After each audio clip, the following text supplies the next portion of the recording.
This isn't a cabin, it's a woodpile, pretending to be a house. You are stacking kindling, Matthew, not building walls. You think that mortar will stop a real freeze? Come January, you'll be burning your own house to stay warm. The men around him laughed, the way a town laughs when someone breaks the one rule nobody says out loud. Wood holds heat. Mortar holds wood.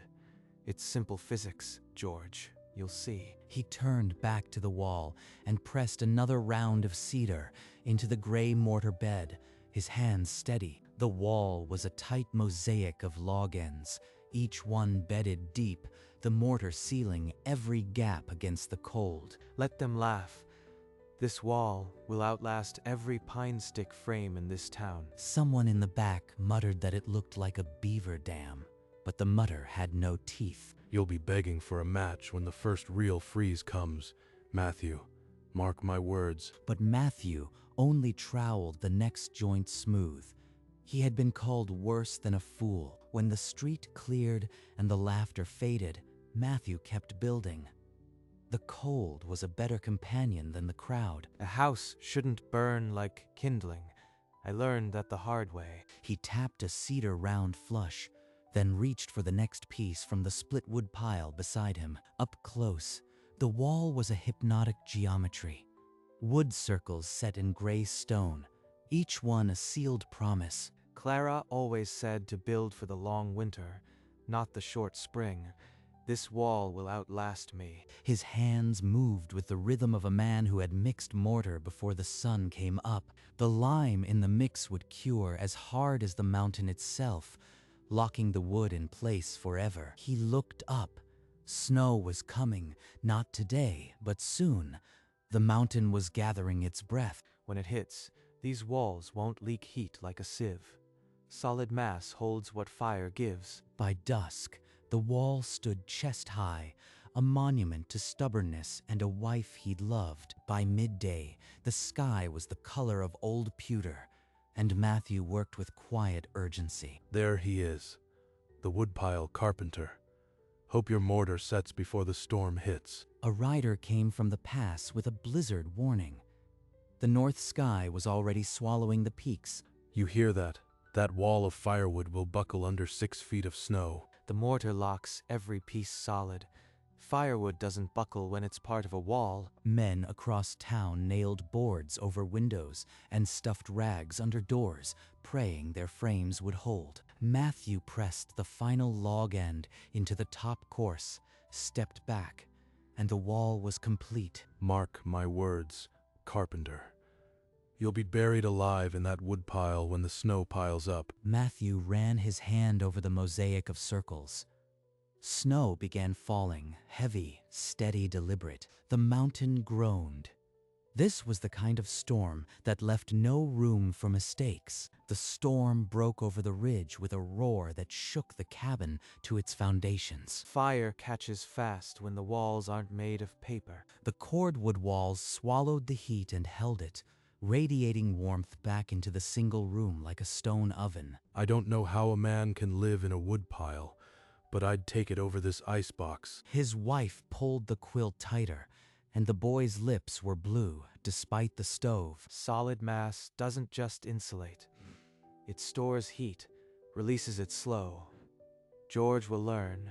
George jammed newspaper into a gap beneath the sash, but the wind slapped it back into his face. Outside, the blizzard howled like a wounded beast against the thin pine frames of the town. Let it howl. This wall is my fortress. But the storm had only begun to show its teeth, and the mountain could be patient. By midnight, the fire had sunk to embers, but the cordwood walls still held the day's warmth, as if it were gold. The mortar and wood together. They're like a battery of heat. This is no woodpile. George Hackett threw open his stove door and found nothing but ash. The last split had burned at 10. I'll need to split more outside or we freeze before morning. In the Tillman house, Henry's youngest boy coughed with a sound that pulled the blankets tighter. George fought the door open. The wind drove snow needles into his skin before he took 2 steps. If this cold deepens, They won't last another night without a proper shelter. Matthew lay still in the dark, listening to the storm smash against the mountain, but not against his walls. By dawn, 2 chimneys stood cold. Families had started feeding chairs to their stoves just to keep the frost at bay. But in the cordwood cabin, Matthew added another log. The mass held fast, and the storm could howl all it wanted. Through the howl of the blizzard, Matthew heard something that wasn't wind, a fist pounding on timber. Matthew, it's Henry Tillman. The boy can't feel his hands. Please. Get inside, quickly. Warmth hit Henry like a wall, not the sharp heat of a stove, but a steady enfolding presence that seemed to come from the walls themselves. Matthew, this isn't a house. It's like a cave that remembers the fire. How? Thick walls, tight mortar. It stores the heat and lets it go slow. The boy will be all right. By noon, the story had drifted through the snow-buried town. The woodpile cabin was warm enough to bring a child back from Blue. Matthew's cabin became a rumor of hope, a place where the cold had not won. It's not the walls that save the boy, it's that fool's mountain of firewood and a lucky draft. But Henry's knock had opened a door that would not close again. The woodpile was becoming a sanctuary. The blizzard kept building, and the frame houses couldn't shed the weight fast enough. Then, over the wind, came a crack like a rifle shot, a roof beam snapping, and a stove tumbling into dry pine. Matthew grabbed his rope. Henry grabbed the lantern. They didn't need to speak. It's the Weber cabin. The whole roof's down. There's fire spreading. They dug through snow and splintered wood until they found old Weber, pinned and blackened but alive. Back inside the cordwood cabin, the warmth was so constant it felt like mercy. Lucky. He got lucky. A properly built frame wouldn't have buckled like that. But the men who had pulled Weber from the wreckage didn't answer. They just looked at Matthew's wall. Solid to the core. No hollow space to crumple. The wall is one piece. By dawn, 11 people were sheltering inside the woodpile. Outside, the town was falling apart. In the press of 11 exhausted bodies, a moth-eaten blanket brushed a candle, and the flame leaped to the kindling box. Get the children back. The wall's going to catch. The flames swarmed up a log end, hungry for purchase, but found only stone. The mortar swallowed the heat without feeding it. Why isn't that wall burning? It's solid wood. Matthew watched the fire die against his wall, and in the silence that followed, the room understood something without words. A couple of sparks still winked on the hearth, but the blackened spot on the log end wasn't spreading. It was just a scar, not a wound. George didn't speak. He just stared at the wall, his jaw tight, as if he'd been robbed of the last argument that made sense. Whispers moved among the huddled families. The woodpile hadn't burned, not even when the fire tried. Wood needs air to burn. The mortar suffocates it. Outside, the blizzard still screamed. But inside, the woodpile had just passed a test no one had even planned. When the wind finally fell silent, the town looked like a battleground. Snow had buried the weak, and fire had taken the rest. But Matthew Cole's cordwood cabin stood square and whole, smoke curling from the chimney as if winter had never touched it. George Hackett stood in his sawmill yard, staring past the splintered lumber, his jaw set in a line that wasn't just anger. Henry Tillman knelt by the blackened shell of the Weber place, where he'd nearly lost his son. And then his eyes found Matthew's cabin. From every corner, bundled figures emerged, moving like survivors of a shipwreck toward the only structure that still breathed warmth. You could feel the heat from 10 yards off, a steady, enfolding presence that had nothing to do with luck. All my lumber, and the only house still whole is his. The town that had laughed now stood mute, because the joke had become the only truth worth keeping. It's still a woodpile. But the words fell flat. No one laughed. The woodpile had become the one thing they all needed to understand. When the crowd finally thinned, George Hackett crossed the frozen yard alone and stood before the scarred wall. Show me the spot. The one where the flames touched. Don't tell me it's luck. Matthew put his thumb against the blackened log end, then scraped the soot away with a fingernail. The wood beneath was whole. Fire needs a path. Every log end sits inside an inch of lime mortar. No path, no fire. It's not a single wall. It's 1,000 separate pieces, and each one is its own island. George ran his finger along the mortar joint where the fire had stalled, breath hanging white in the cold. I learned that by accident, testing scraps behind the shed. The mortar killed the flame every time. You knew all along, and you let us call it a fool's project. I told you it wasn't a woodpile. The rest wasn't mine to prove until the storm did it for me. George Hackett said nothing else. But he did not walk away, and that silence was the first real crack in the dam. Within the hour, the whole town knew about the wall that wouldn't burn. They gathered not for shelter this time, but for answers. George Hackett stood at the back, arms crossed, saying nothing. Matthew, folks have seen what you did. We need to understand. Matthew led them to the wall and scraped the soot again, showing them the miracle in the mortar. Each log end is encased. Fire can't travel from one to another. Simple physics. But can we build like this before the next storm hits? It's not fast building, but it's lasting. Question is, will you trade speed for survival? A murmur ran through the bundled figures. They glanced between the wall and the blackened remains of their own homes. He's offering them a way out, and I am still standing in the ashes. George's pride burned hotter than any stove, but the truth was beginning to cool it down. George Hackett turned his back on the crowd and walked toward the sawmill alone, his footsteps the only sound in the frozen street. Matthew, I lost my house. My family's got nothing left. Will you teach me? I'll teach anyone who's willing to work. Bring a trowel. The sawmill yard was a mess of splintered pine and snowdrifts, but George only saw the pile of scrap ends. Firewood. That's all it ever was to me. He turned a chunk of oak in his hands, too short for lumber, too thick for kindling, and saw a wall. I've been burning profit for years. Every one of these could be a home. Back at the cabin, Henry took a trowel from Matthew's hand and pressed his first log end into the mortar. Matthew's answer was simple, but it carried the weight of a man who had started just the same way. George Hackett didn't move for a long time. When he finally did, he wasn't sure which direction he was headed. At the sawmill, George Hackett took a trowel in his own hand for the first time, jaw set.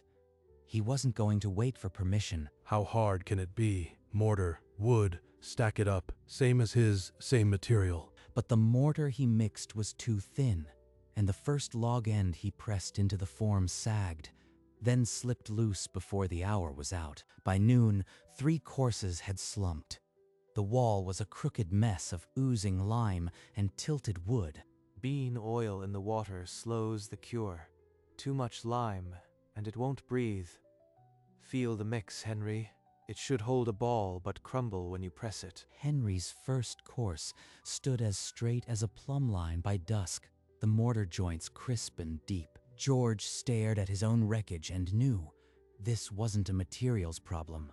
It was a knowledge problem. I need the one man I've spent weeks calling a fool. The silence of the sawmill pressed in, heavier than any timber he'd ever moved. He looked toward Matthew's cabin, the road empty, the truth heavier than the trowel in his hand. By morning, word of Henry's straight wall had spread. Neighbors came not to mock, but to ask for the measure of the mortar. 3 families asked Matthew for a day's teaching, and he gave it without price, though his own cabin needed rest. Start with the mix. The rest is patience. I'll be here when you need me. George Hackett watched from the edge of the sawmill road, a short log end gripped in his fist like a confession. They're listening to him. Every one of them. And he's right. He stepped onto the frozen road and heads turned. No one laughed now. At the cordwood cabin, Matthew saw him coming through the frost-laced window and set down his trowel. The door opened before George could knock, warm air spilling into the cold. You've got a log end in your hand. That's not firewood, is it? Number. It's a question. How do I make this hold? And I am not asking as your enemy. You want the secret? It's not in the wood. It's in the mortar. But you knew that already. I've got a mountain of offcuts. Supply the town for years. Teach them, and I'll give you every log end I'd otherwise burn. Matthew looked past George at the roofless frames and the families in the street. You laughed loudest. Now I need your hands, not your wood. You'll help build the first one, the schoolhouse foundation. He's not asking for an apology. He's asking for my back to break beside his. George's knuckles went white on the log end. Then he nodded once. Agreed. One wall, my hands on the trowel, in front of everyone. Then you teach the town. And you never call it a woodpile again. They shook hands. Cold fingers wrapped around a log end that was no longer firewood. A murmur ran through the onlookers. The covenant had been struck. By dawn, the schoolhouse foundation was marked out, and a crowd had gathered, not to mock, but to measure. Keep the mortar stiff. It should hold a ball but crumble when you press it. Too wet, and it'll slump. George pressed the first log end into the bed. It sat unsteady for a heartbeat, then locked into place. This is harder than it looks. The mix has to be just right, or the wood won't hold. For 2 hours, they worked in silence. Then Matthew showed George how to angle the trowel to pack the joint tight. Don't overpack the joints. The wood breathes better with a little gap. Mortar does the holding. A murmur ran through the watchers, not the sharp laugh of before, but something closer to wonder. By mid-afternoon, the wall was waist-high. The pattern of circles began to show the way Matthew's had. I might owe you an apology, Matthew. This isn't a woodpile. They pressed the last course together as snow began falling again. George ran his hand over the surface. The wall was solid. Within a week, George Hackett had sold more log ends than he'd burned in a decade. The sawmill yard emptied like a river after the melt. We need a mix that breathes. Too much lime and it'll crack. Enough bean oil to slow the cure, but not so much it won't set. The sawmill hummed again, not with the whine of saws, but the thud of splitting logs into stove-length rounds. By the time the ground froze, 3 families had moved into cordwood houses, their walls glittering with the promise of stored heat. I never thought I'd be grateful for scrap, but every offcut is a wall now. Matthew oversaw 4 builds at once, his trowel moving from foundation to foundation like a conductor's baton. My boy sleeps through the night now. No drafts, no coughing. Winter pressed it down again, but the town didn't board up windows. They built thicker walls. We're not just rebuilding homes. We're changing the way this town stands against the mountain. And they called it Cole Cordwood, a name that once would have been a joke, but now was the only standard worth building to. When the next great blizzard rolled over the ridge, the town didn't board a single window. Inside each cordwood house, the walls glowed with stored heat, and families slept without shivering. Every home I pass, solid mass, holding the fire's gift, not a draft in sight. He found George at his table, coffee steaming, the man who once mocked him now his steadiest ally. No one's pounding on my door tonight. The walls hold. You were right. Every log end a fortress. Took a storm for us to see it. The wind howled outside, but inside, the only sound was the quiet crackle of the fire. George refilled his cup without a word, and they sat there, 2 men who'd started as enemies. This is what I wanted. Not praise, just proof that a simple wall could keep the cold at bay. Outside, the blizzard raged. Inside, the woodpile was warm. When the sun rose, the children in every cordwood house woke to walls that were still warm. You all know what I said. I called it a woodpile. But last night, not one of those walls failed. Matthew Cole, you were right. The method is simple. Mortar seals every gap. Anyone can build it. The storm just proved what I already knew. A murmur moved through the crowd, not laughter, but the sound of a town reweaving its own story. My boy would have died in the old house. Now he's asking to help build the next one. I spent years selling timber, and the scrap I threw away became the strongest wall in town. George Hackett's sawmill would never be the same. Neither would the town. Clara would have liked this. A whole town standing together. From now on, this is Cole Cordwood, and I'll supply every log end anyone needs. And that afternoon, they started building again, not out of fear, but out of something stronger. By spring, Hackett's mill doubled its load, shipping coal cords to 3 neighboring settlements. George sold each offcut at a builder's price, and with every load, the cordwood method spread. I don't want a single penny. Just teach it freely to anyone who asks. They raised a sign at the community hall. Cole Cordwood, build to last. By summer, cordwood cabins dotted the valley, each wall a mosaic of sealed promises. One evening, Matthew stood before his first wall. The woodpile they'd mocked, the charred mark from the long-ago candle was still there, a dark endorsement. He ran a hand over the cold log ends. Not one had shifted. Clara would be proud.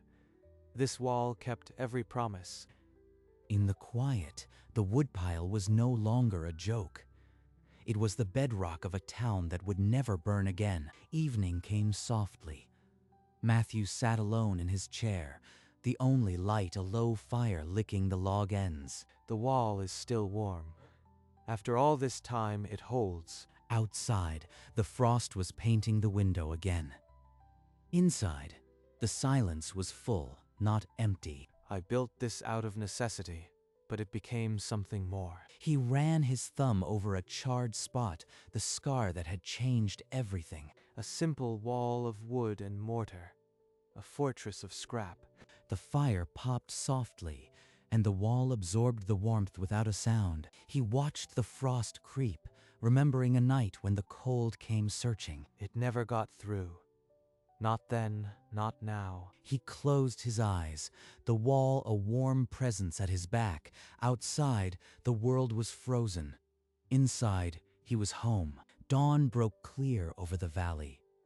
Smoke rose from every cordwood chimney, and the first birds returned to the eaves. The town no longer cowered behind boarded windows. It stood open to the morning, every wall a quiet defiance against the cold. Matthew's cabin, the first one, stood where it always had, a little scarred, a little faded, but unshaken. Beside it, a younger man with a trowel pressed a log end into fresh mortar, while an old-timer leaned on a shovel and gave advice. The technique had passed from hand to hand just as Matthew had asked. No patents, no fees, just walls. Farther down the road, a wagon loaded with Hackett's offcuts rattled toward a new foundation. The mill had never been busier, and in the quiet of a winter's end, the wall that started it all still held its warmth. The blizzard had tried, the fire had tried, but the woodpile stood exactly as it was always meant to. Stacked log ends. Solid mortar. A simple promise that outlasted every storm. And in the end, it wasn't a woodpile, it was a fortress.